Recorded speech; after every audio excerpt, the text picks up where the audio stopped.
ভগবান শ্রী চৈতন্য মহাপ্রভুর সর্বস্বামীর অন্যতম এক গোস্বামী, নাম হচ্ছে রঘুনাথ দাস। রঘুনাথ দাসের বাড়ি হচ্ছে হুগলি জেলা, কলকাতা হুগলি। এই হুগলির মধ্যে একটি গ্রাম আছে, আদিসপ্ত গ্রাম। কি নাম বললাম? আদিসপ্ত গ্রাম। এই আদিসপ্ত গ্রামে এই রঘুনাথ দাস গোস্বামী জন্মগ্রহণ করেছিলেন। এই রঘুনাথ দাস গোস্বামীর বাবার নাম হচ্ছে হিরণ্য গোবর্ধন মজুমদার। কায়স্থ বংশে জন্মগ্রহণ করেছিলেন রঘুনাথ দাস গোস্বামী। হিরণ্য গোবর্ধন মজুমদারের এখান থেকে 500 বছর আগে এক বছরের ইনকাম ছিল 1 লক্ষ স্বর্ণ মুদ্রা। মুদি সাহেবের ছাপানো 2000 টাকার নোট নয়, কিন্তু এরকম স্বর্ণ মুদ্রা কতটা? 1 লক্ষ স্বর্ণ মুদ্রা। তৎকালীন সময়ের ইনকাম। জমিদার ছিলেন, জমিদারের পুত্র। রঘুনাথ দাস গোস্বামী যখন এরকম ছোট ছিলেন, ছোট, হরিদাস ঠাকুরের বয়স তখন প্রায় 30 বছরের মতো। হরিদাস ঠাকুর তখন একবার নামাচার্য হরিদাস, যবন হরিদাস, হরিদাস ঠাকুর একবার, তখন তো বাংলাদেশ ভারত বর্ডার ছিল না, সীমানা ছিল না। হরিদাস ঠাকুর বুড়ুন গ্রাম থেকে, এখন যেটা বাংলাদেশের মধ্যে পড়েছে, বুড়ুন গ্রাম থেকে হরিদাস ঠাকুর বেনাপোলের বর্ডার পার হয়ে শান্তিপুর ঘুরে তিনি এই আদিসপ্ত গ্রামে গিয়ে উঠলেন।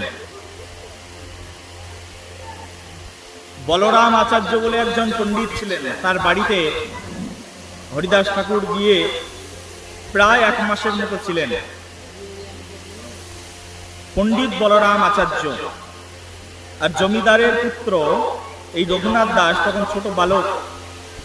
রঘুনাথ প্রতিদিন এই বলরাম আচার্য পণ্ডিতের টোলের মধ্যে অ কথা শিখতে যেতেন। ছোট বালক তো, শিখতে যেতেন, পড়াশুনো শিখতে যেতেন।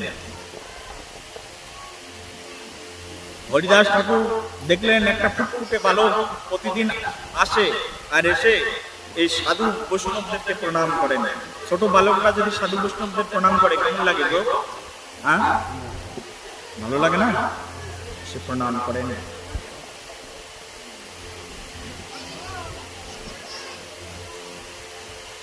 হরিদাস ঠাকুর দেখলেন যে প্রতিদিন আসে আর আমাকে প্রণাম করে চলে যায়। একদিন হরিদাস ঠাকুর ডেকেছেন, এই শোন, জমিদারের ছেলে তো, হরিদাস ঠাকুর তো আর জানেন না জমিদারের ছেলে কি কাজ ছিল। ডেকেছেন, পাশে বসিয়েছেন, বসিয়ে মাথায় হাত দিয়েছেন, আর বাচ্চাকে বলছেন, বল হরে কৃষ্ণ কৃষ্ণ কৃষ্ণ হরে হরে, হরে রাম রাম রাম হরে হরে। এই মহান রঘুনাথ দাস তখন তো ছোট বালক।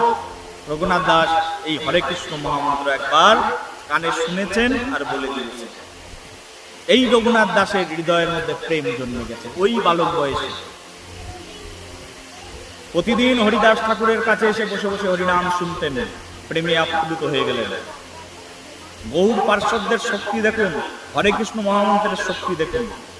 কানের মধ্যে হরে কৃষ্ণ মহামন্ত্র শুনিয়ে দিলেন, পাগল হয়ে গেলেন, প্রেম উন্মত্ত হয়ে গেলেন। আপনাদের এই অরুণনগর গ্রামে 4-5 বছর আগে এসে একবার হরে কৃষ্ণ মহামন্ত্র দিয়ে ভাগবত কথা শুনিয়ে দিয়েছি। আপনারা প্রত্যেক বছর শোনেন, পাগল হয়ে গেছেন, শুনতেই হবে ভাগবত কথা। বলো রাধে রাধে, প্রেম সে বলো। এই হরিনামের শক্তি, এই নবদ্বীপের প্রভুর শক্তি, নাম প্রভুর শক্তি এমন কৃপা করে দিয়েছেন। রঘুনাথ দাস গোস্বামী পাগল হয়ে গেছেন হরিনাম শুনতে শুনতে। হরিনাম, হরিনামামৃত সদা। হরিদাস ঠাকুর তো 1 মাস পরে চলে গেলেন, কিন্তু রঘুনাথ দাস গোস্বামীকে পাগল বানিয়ে দিয়ে চলে গেলেন। সাধুর কাজ বুঝতে পেরেছ তো? হ্যাঁ, কোন গ্রামে যাবে তো 2-5 জন মানুষকে পাগল বানিয়ে দিয়ে চলে যাবে। বলো রাধে রাধে, প্রেম সে বলো, প্রেম সে বলো। এই সাধু বৈষ্ণবের কাজই হচ্ছে উল্টো পাল্টা কাজ। কোন গ্রামে যাবে তো 2-5 জন পাগল আর পাগলি বানিয়ে দিয়ে তারপরে চলে যাবে। নিজে তো চলে যাবে, কিন্তু ওই যেগুলোকে পাগল করে রেখে দিয়ে যাবে সেগুলো উন্মাদ হয়ে থাকবে। কবে পাবো সেই মধুর ক্ষণ, কবে সেই মধুর বৃন্দাবনে, কবে সেই মধুর নাম গানে আমার এই জীবন শীতল হবে, কবে স্নাত হব।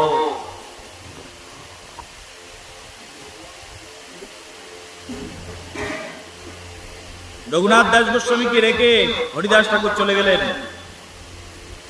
রঘুনাথ দাস গোস্বামী হরিনাম করতেন বসে বসে, কানে শুনেছেন, বলেছেন, মুখ দিয়ে হরিনাম করতেন।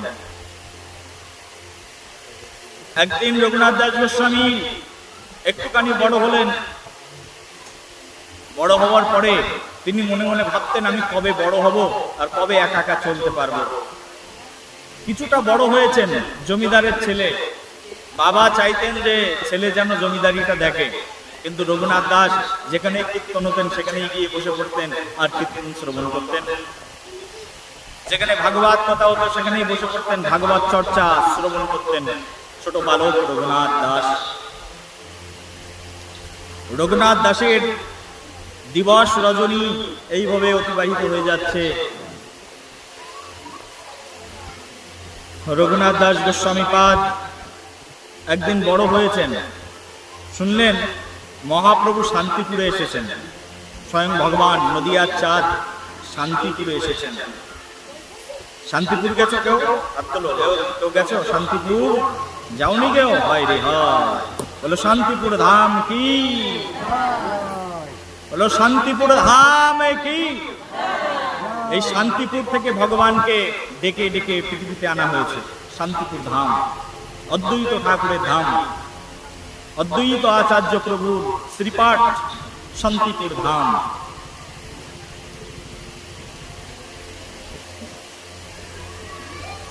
গান আছে জানো তো, নিতাই ডাকে আয় রে আমার গৌর ডাকে আয়। বলো নিতাই ডাকে আয় রে আমার গৌর ডাকে আয়। বলে শান্তিপুর ডুবু ডুবু নদে ভেসে যায়। এই যে শান্তিপুর, শান্তিপুর ডুবু ডুবু নদে ভেসে যায়। শান্তিপুর ডুবে যায়, প্রেম বন্যায় ভেসে যায়। প্রেম বন্যায় শান্তিপুরের মতো আর কোনো ধাম ভাসেন না, কারণ শান্তিপুরের ঠাকুর হচ্ছে অদ্বৈত ঠাকুর, প্রেম আনা ঠাকুর, গৌর আনা ঠাকুর। শান্তিপুর ধাম হলো শান্তিপুর ধাম কি। কেউ কখনো নবদ্বীপে যাবে, নবদ্বীপ থেকে খুব কাছেই শান্তিপুর, মাত্র 30 থেকে 40 টাকা খরচ করলে শান্তিপুরে যাওয়া যায়। কোনোদিন যদি কেউ নবদ্বীপে গিয়ে পৌঁছাবে, শান্তিপুর অবশ্যই ঘুরে আসবে। শান্তিপুর ধাম। শান্তিপুরে মহাপ্রভু এসেছেন। শান্তিপুরে অদ্বৈত ঠাকুরের বাড়িতে মাঝে মধ্যে আসতেন মহাপ্রভু। ভগবান শান্তিপুরে এসেছেন। রঘুনাথ দাস হুগলি থেকে শান্তিপুরে চলে গেলেন একদিন রাতের অন্ধকারে, কাউকে কিছু না বলে।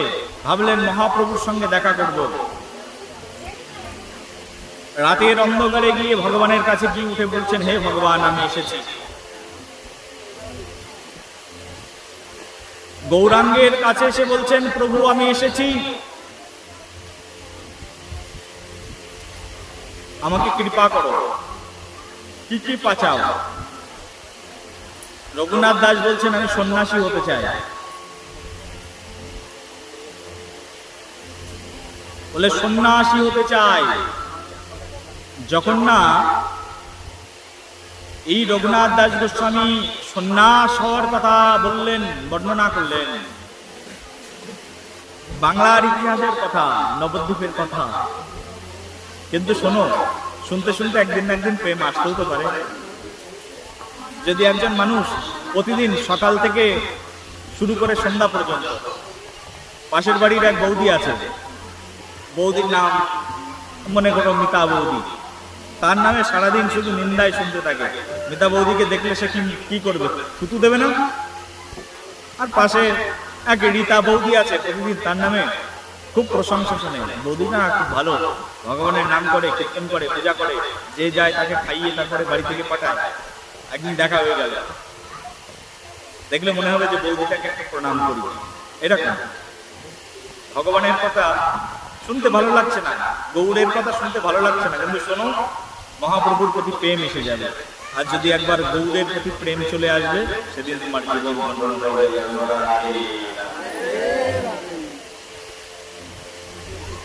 ভালো কথা শুনতে শুনতে ভালো বস্তুর প্রতি প্রেম জন্মায়, আর কারুর খারাপ বিষয় শুনতে শুনতে তার প্রতি ঘৃণা জন্মায়। সেই জন্য আমাদের কোনো বস্তুকে পজিটিভ ভাবে শ্রবণ করা উচিত, পজিটিভ ভাবে গ্রহণ করা উচিত। সেই জন্য বললাম না, তোমার রুচি হোক আর না হোক, পড়ো গীতা। রুচি হচ্ছে না, পড়তে ইচ্ছা করছে না, কিন্তু গীতা পড়ো। তিতো খেতে ইচ্ছা করছে না, কিন্তু খাও। তিতো খাওয়ার ফল এখান থেকে 50 বছর পরে গিয়ে বুঝবে।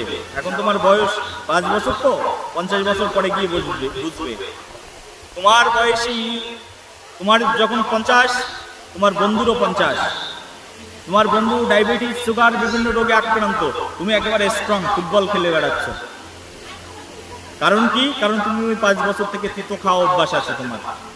সেই জন্য তোমার রুচি হতো না, খেতে ইচ্ছা করতো না, কিন্তু তিতো খেতে আর তিতো খাওয়ার কারণে তুমি রোগ প্রতিরোধ ক্ষমতা গড়তে পেরেছো তোমার জীবনে। সেই জন্য এই বাংলার কথা, তোমার ভালো লাগুক আর না লাগুক, তুমি খাও গীতা।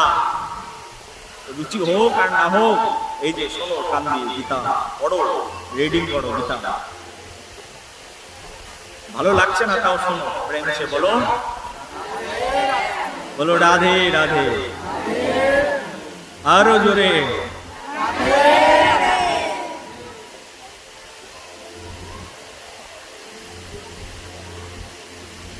আমাদের নবদ্বীপের প্রভু, কি নাম বললাম? ভগবান। ভগবানের কাছে এসে বলছেন, রঘুনাথ দাস, আমি সন্ন্যাস হব। ভগবান বলছেন, বাড়িতে ফিরে যাও, বাড়ি ফিরে যাও। বলছে, বাড়ি কেন যাব? ভগবান, আমি তোমার কাছে এসেছি সন্ন্যাস হওয়ার জন্য, তুমি বলছো বাড়িতে চলে যাও। এই যে ভগবানের কাছে আসলে, ভগবান সরাসরি ভগবানের কাছে পৌঁছালে ভগবান এই অবস্থা করেন। কারো ইচ্ছা আছে ভগবানের কাছে পৌঁছানোর? কার আছে? সবার আছে। এই তো ভগবান আছে, আসো সামনাসামনি, আসো ভগবানের কাছে আসো। এখানে শুধু ভগবানের ছবি বসানো ছিল। আমি আমাদের এই বাড়ির ছোট মাকে বললাম, গুরুদেব আর গুরু পরম্পরা এখানে লাগাও, নাহলে ভগবান আমার কথা শুনবেন না। এই যে গুরু পরম্পরা এখানে লাগানো হয়েছে, ভগবানের সামনে গুরুদেবের ছবিটা লাগাতে হয়।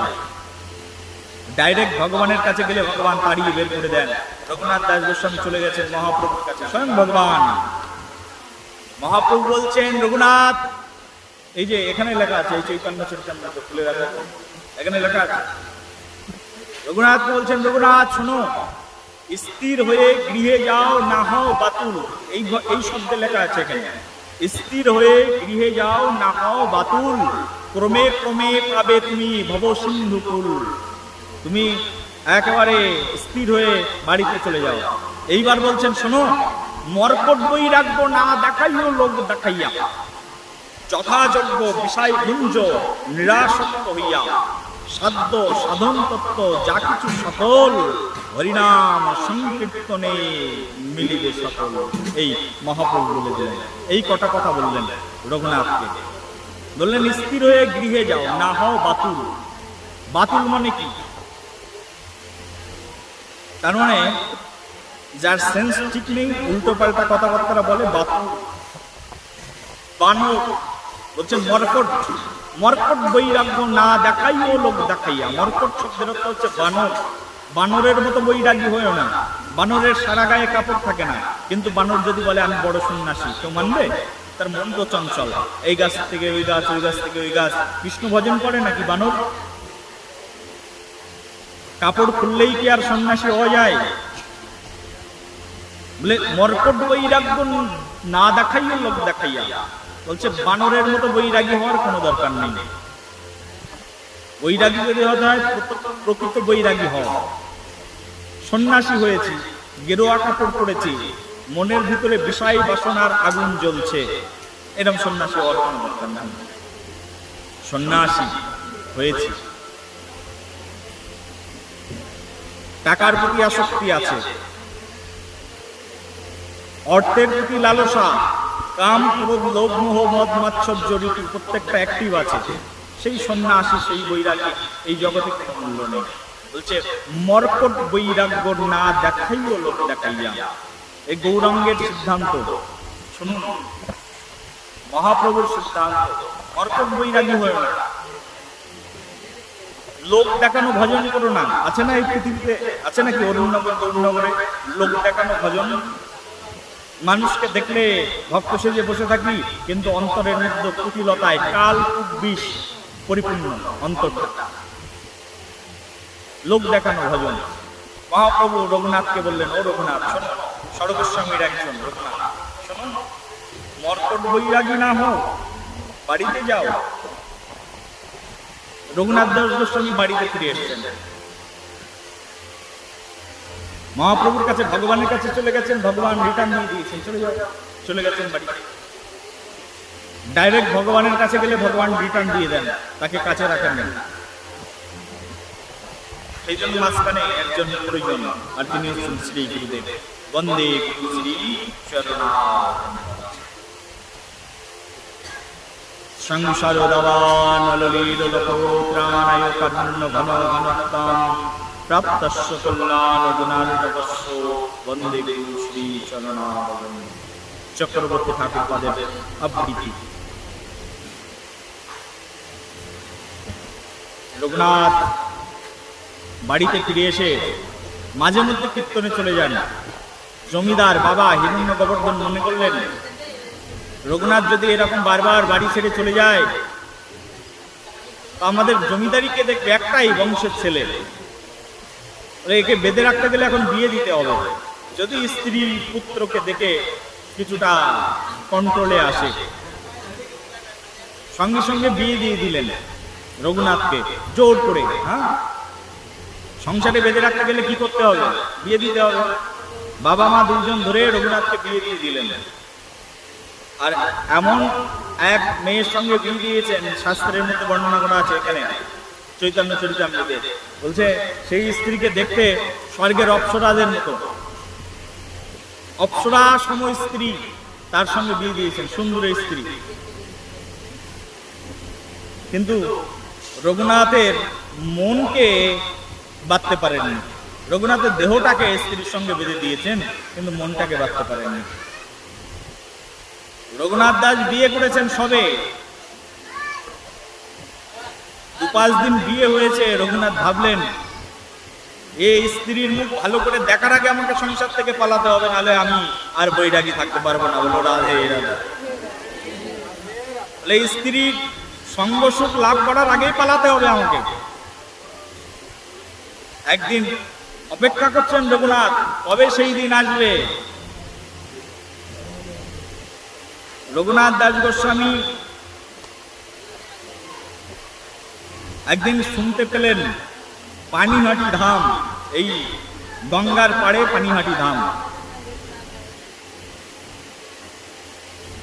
এই পানিহাটি ধামে নিত্যানন্দ প্রভু এসেছেন। ভগবান গৌরাঙ্গ 4টে জায়গায় সবসময় থাকেন। কটা জায়গায় বলো? মুখস্থ করো, কয়টা জায়গায়? 4টে জায়গা। বলো কটা জায়গা? আজকে মুখস্থ করেই যেতে হবে। 4 জায়গা ছেড়ে ভগবান কোনোদিন যান না। কত জায়গা?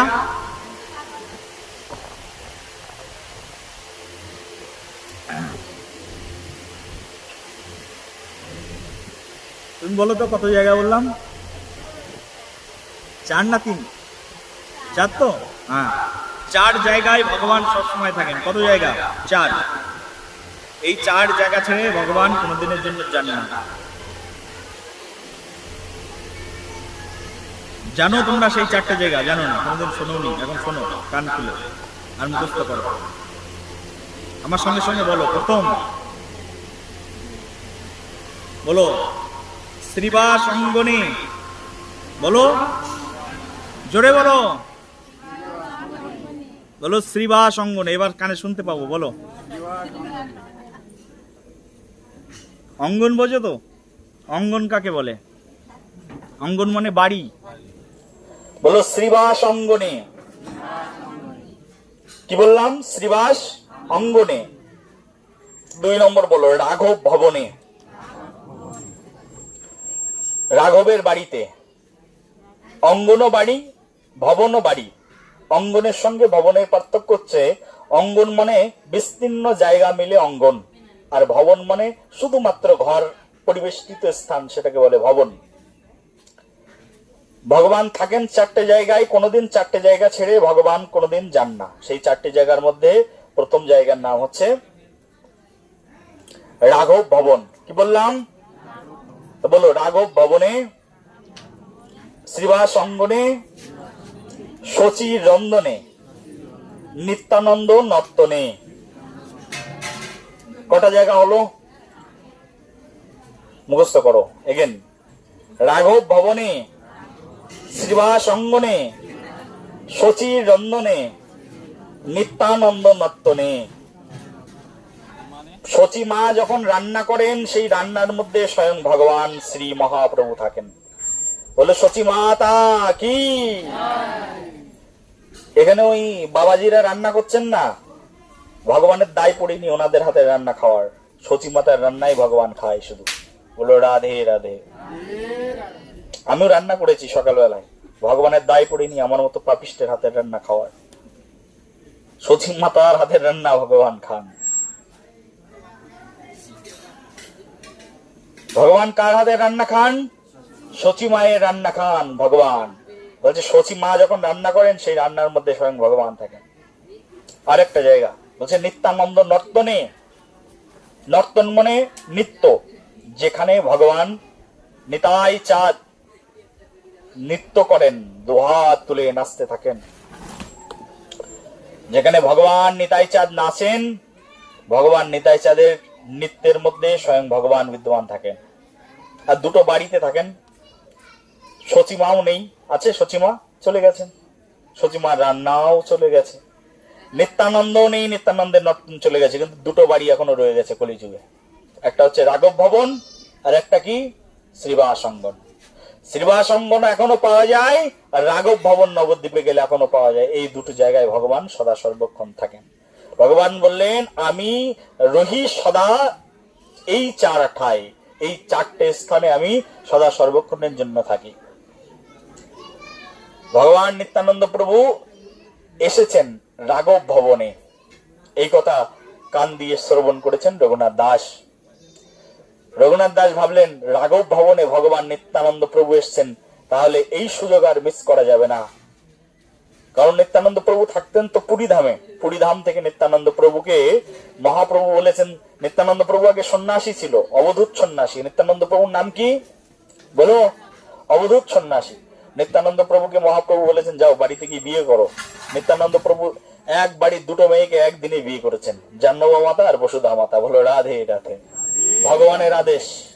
নিত্যানন্দ প্রভুকে মহাপ্রভু বলেছেন বাড়ি গিয়ে বিয়ে করো, বিয়ে করে বাংলায় গিয়ে প্রচার করো। বলছে আমি সন্ন্যাসী মানুষ বিয়ে করবো? লোক তো তখন বলবে যে ভোগী আমি, ত্যাগী তো কেউ বলবে না, কেউ বলবে না। তুমি যাও মানুষকে শেখাও কি করে সংসারের মধ্যে কৃষ্ণ ভজন করতে হয়। স্বয়ং নিত্যানন্দ প্রভু বলরাম, পূর্বকালের বলরাম প্রভু আসলেন খড়দা, আমাদের কলকাতার পাশে খড়দা। খড়দা নিত্যানন্দ প্রভুর স্ত্রীর নিবাস। নিত্যানন্দ প্রভু ওখানে গেলেন, যে এক বাড়ির মধ্যে দুটো মেয়ে, নাম কি বললাম? জাহ্নবী মাতা আর বসুধা মাতা। এই জাহ্নবী মাতা বসুধা মাতাকে নিত্যানন্দ প্রভু একসঙ্গে দুইজনকে বিয়ে করেছেন। নিত্যানন্দ প্রভু তাহলে কতজন স্ত্রী হলো? কতজন বলো? 2 জন স্ত্রী। স্বয়ং ভগবান নিত্যানন্দ প্রভু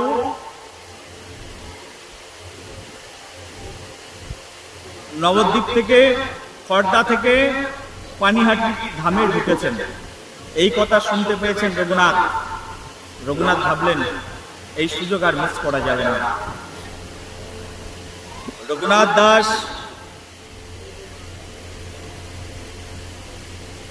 শুনলেন যে নিত্যানন্দ প্রভু এসেছেন রাঘব ভবনে পানিহাটি ধামে, গঙ্গার পাড়ে পানিহাটি ধাম। রঘুনাথ দাস রাতের অন্ধকারে পালানো অভ্যাস, তো রাতের অন্ধকারে বেরিয়েছেন। হ্যাঁ, চারিদিকে বড় বড় সিকিউরিটি, বারবার বেরিয়ে যায় তো বাবা সিকিউরিটি লাগিয়ে রেখেছে যেন আমার ছেলে না বেরোতে পারে। ওদিকে স্ত্রী কাউকে কিছু না বলে রঘুনাথ দাসের অপ্সরার মতো স্ত্রী, যক্ষরাজ কুবেরের মতো ধন, এত টাকা পয়সার মালিক, বহু অর্থবিত্ত, সব ফেলে রেখে নিত্যানন্দ প্রভুর চরণে চলে এসেছেন। এসে বলছেন, প্রভু আমাকে এবার কৃপা করুন। একদম দূরে ভক্ত, আমাদের গৌড়ীয় ভজন মনে, মহাপ্রভুর ভজন মনে এটা হচ্ছে দন্যতার ভজন। হাত জোর করে সবার পিছনে গিয়ে বসে রয়েছেন।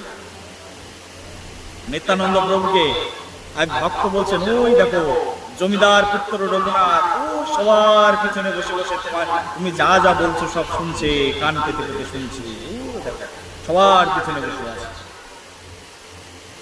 এই কথা শুনে নিত্যানন্দ প্রভু বলছেন, রঘুনাথ এখানে এসো। রঘুনাথকে ডাকছেন, বাংলা ভাষায় ডাকছেন, আমাদের গর্ব বাংলার ভগবান গৌরাঙ্গ। গৌরাঙ্গ ভগবান কি ডাকছেন, রঘুনাথ এদিকে এসো। রঘুনাথ সামনে গেলেন, বলছেন, যখন আসছেন তখন বলছেন, আই চোরা আজ তোরে করিমু দণ্ড। বলছেন, এই চোর এদিকে আয়, আজকে তোকে আমি দণ্ড প্রদান করব। এই রঘুনাথ দাসকে নিত্যানন্দ প্রভু চোর বলে ডেকেছেন। কি বলে ডেকেছেন? চোর। আচ্ছা, নতুন কেউ কাউকে দেখলে যদি চোর বলে ডাকে তাহলে সেই ব্যক্তি কি মনে করবে?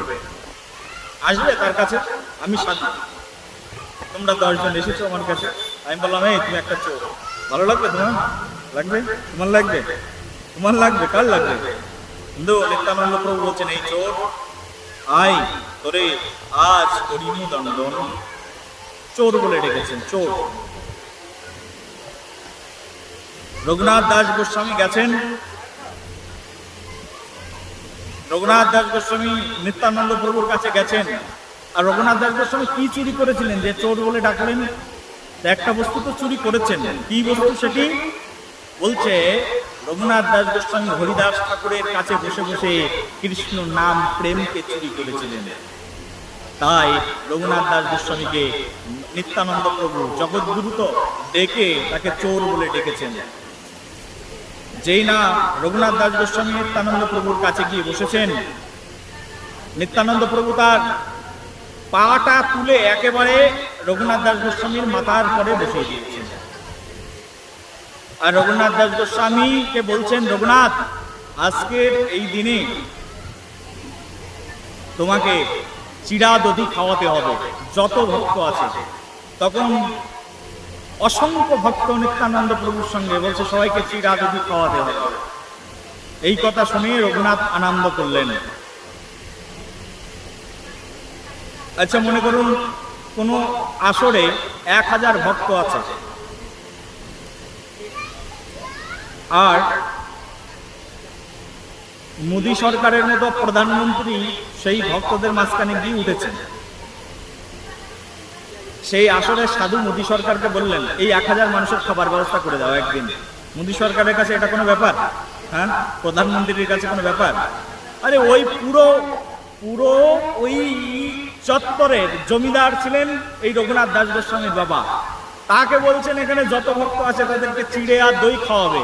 এ কথা শুনে তো আনন্দে বিহ্বল হয়ে উঠলেন। এর চেয়ে বড় সেবা আর কি হতে পারে? নিত্যানন্দ প্রভুর ভক্তদেরকে চিড়ে আর দই খাওয়াবো।